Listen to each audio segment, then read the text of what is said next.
Selamat pagi anak-anak semua. Apa kabarnya hari ini? Luar biasa kan? Ya.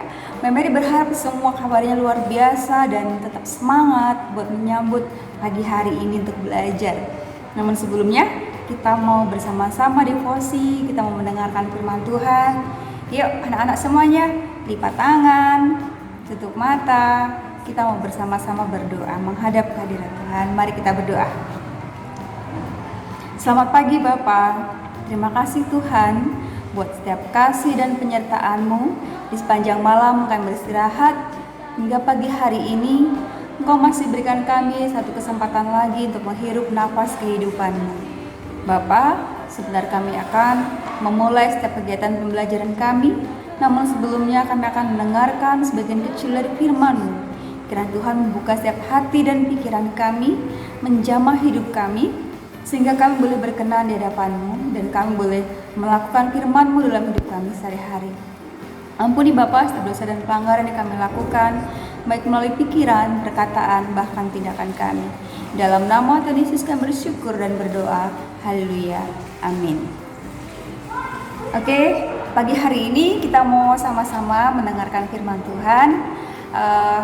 Kita mau buka Alkitab dulu ya sebelum kita membahas tentang firman Tuhan. Kita mau sama-sama buka Alkitab kita.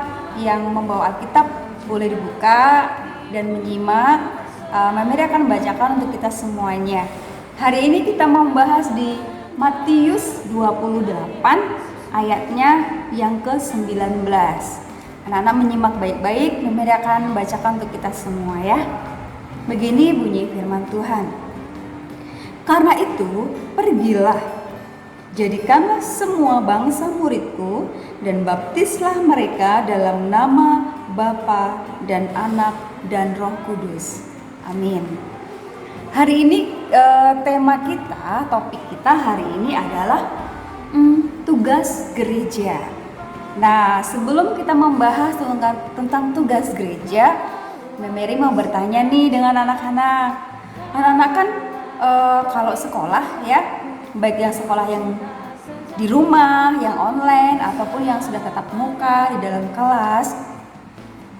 Anak-anak punya tugas nggak kalau sekolah? Punya tidak? Pastinya punya ya, pastinya punya. Ada PR, atau ada tugas formatif, atau ada tugas sumatif yang harus dikerjakan. Selain itu, selain tugas mengerjakan formatif atau sumatif, pasti anak-anak juga mempunyai tugas praktek nih. Misalnya membuat karya nih, kayak yang kakak-kakak kelas 6 nih sekarang sedang membuat proyek karya tata surya ya. Jadi itu semua juga bagian dari tugas anak-anak sekolah. Terus misalnya gurunya bilang, hari ini kita mau mengerjakan tugas matematika. Terus kalau anak-anak yang bilang, nggak mau Mem, aku nggak mau mengerjakan, aku malas mengerjakan tugas. Nah, bagaimana kalau ada yang nggak mau mengerjakan tugas? Atau nggak mau ngapa-ngapain? Maunya sekolah saja, tapi nggak mau mengerjakan tugas apa-apa. Nah, itu namanya bukan anak sekolah. Kalau anak sekolah, pasti mau mengerjakan tugas-tugas yang diberikan oleh gurunya ya. Kalau nggak mau mengerjakan tugas yang diberikan sama gurunya, berarti bukan anak sekolah, cuman hadir saja ya. Nah, hari ini kita mau membahas tugas gereja. Dalam pertemuan sebelumnya kita sudah membahas apa sih itu gereja ya. Gereja itu adalah kita orang-orang yang percaya kepada Tuhan Yesus Kristus. Itu adalah gereja yang sejati ya. Gereja ada dua makna, yaitu gereja sebagai gedung tempat beribadah. Tapi gereja yang sejati adalah orang-orang yang percaya kepada Tuhan Yesus Kristus. Nah, sebelumnya juga kita sudah membahas gereja mula-mula atau sejarah gereja, bagaimana bisa terbentuknya sebuah gereja. Dan sebelumnya itu gereja terbentuk itu karena turun Roh Kudus ya, turun Roh Kudus. Kemudian Roh Kudus melingkupi murid-murid Tuhan Yesus. Kemudian murid-murid Tuhan Yesus memberitakan Injil, memberitakan firman Tuhan kepada semua bangsa pada waktu itu di Yerusalem, sehingga banyak orang yang percaya. Ada 3.000-an kurang lebih orang yang percaya kepada Tuhan Yesus. Kemudian orang-orang itu menyebar dan menyampaikan berita tentang Injil Tuhan. Itu gereja mula-mula. Nah sekarang sampai pada di kita saat ini, anak-anak sekarang bisa mengenal Tuhan Yesus, memori, guru-guru semua sekarang bisa mengenal Tuhan Yesus. Itu karena pemberitaan Injil, karena adanya firman Tuhan yang disampaikan, sehingga kita mendengar. Setelah kita mendengar, kita mengerti, terus kita mempercayainya. Dan juga dikatakan sebelumnya ketika kita percaya dengan Tuhan Yesus itu karena bantuan Roh Kudus. Nah, hari ini kita membahas apa sih tugas gereja itu? Tugas orang-orang yang percaya kepada Tuhan Yesus itu apa sih? Apakah seperti tadi tugas anak sekolah ketika dikasih sama gurunya nggak mau gitu? Bukan begitu ya, anak-anak ya, nggak boleh. Ketika kita sudah sekolah berarti harus mau diberikan tugas. Ketika kita menjadi gerejanya Tuhan berarti kita juga memiliki tugas yang harus dikerjakan. Tugas yang pertama yang dikerjakan adalah memberitakan Injil, menyampaikan kabar sukacita keselamatan. Kita sudah dengar nih, kita sudah dengar bahwa Tuhan Yesus itu adalah juru selamat dan Tuhan Yesus menyelamatkan dosa setiap manusia yang percaya dan mau mengikut Dia, ya. Nah, ketika kita sudah mendengar itu, kita juga harus sampaikan kepada orang lain supaya orang lain juga menerima kabar keselamatan, ya. Kemudian, tugas yang kedua adalah mengajarkan tentang Alkitab. Jadi Alkitab ini firman Tuhan, ya. Ini adalah firman Tuhan. Ketika dibaca, dipahami dan dimengerti dan Roh Kudus memimpin untuk memahaminya, ya.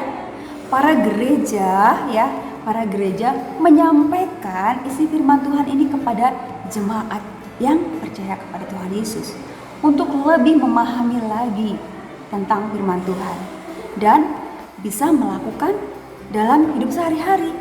Tapi tidak hanya dibaca saja atau tidak mendengar saja, tapi juga dilakukan dalam hidup sehari-hari. Oke, yang ketiga, apa sih tugas gereja yang ketiga?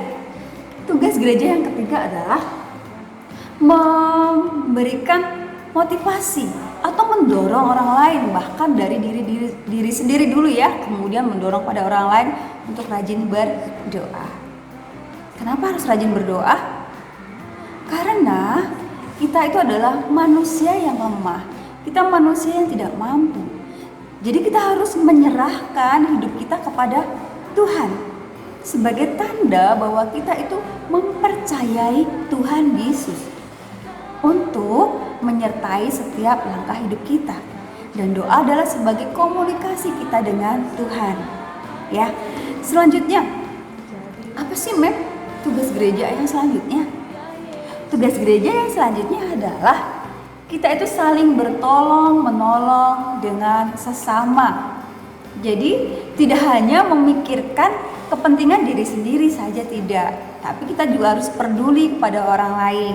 Ini contohnya nih, sekarang kita kan sedang menggalakkan dana bakti sosial, ya. Jadi anak-anak di kelas kan kalau pagi hari pasti kita diminta memberikan iuran seikhlasnya, ya. Itu adalah salah satu contoh bentuk kalau kita peduli dengan sesama. Nanti kita akan berikan sembako, terus kita akan bagi kepada orang-orang yang memerlukan, yang sangat membutuhkan, ya. Itu adalah contoh kecil dari kita peduli dengan sesama. Kita harus menolong orang lain, menolong orang yang membutuhkan, ya.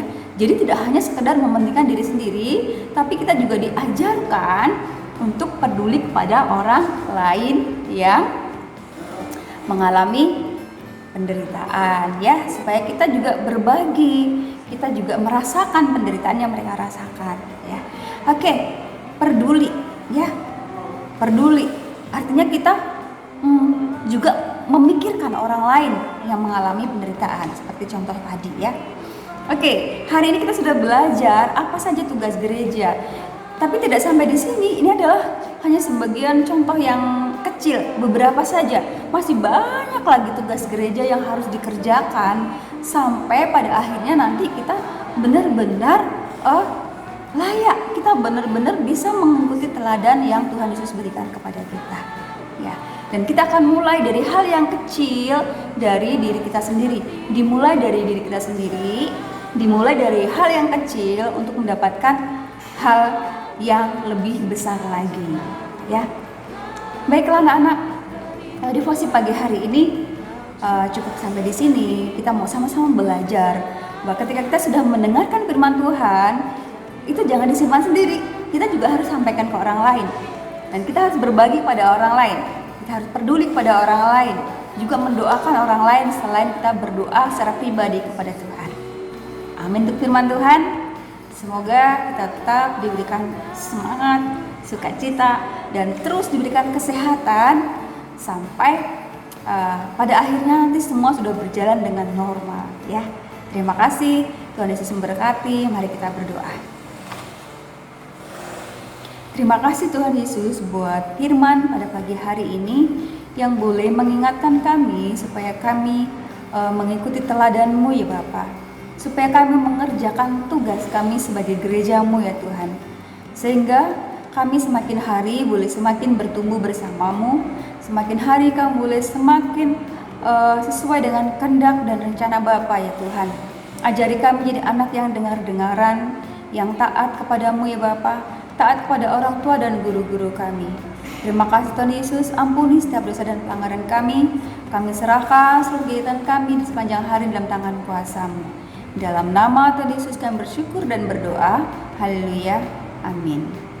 Amin. Tuhan Yesus memberkati.